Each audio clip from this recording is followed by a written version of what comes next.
Hello everyone, welcome back to the Logging In channel. Today for this episode of Logging In, I will be showing you how you can change your Instagram username from your mobile device. First of all, open the Instagram app.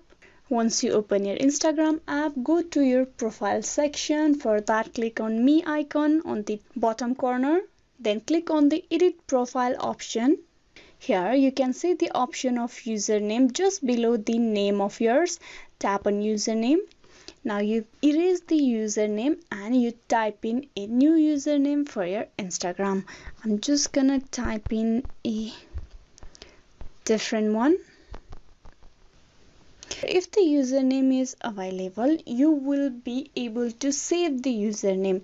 But if the username is not available, you will get notified that the username is not available. As you can see, the username that I have just updated is available for me to use. I'm just gonna tap on save.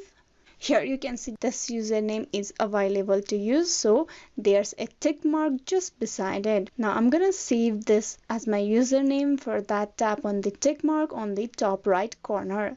And just like that, the username for my Instagram account has been changed. Hope this video was useful. Please like and subscribe the Logging In channel, and also don't forget to click on bell icon for the notification. Thank you.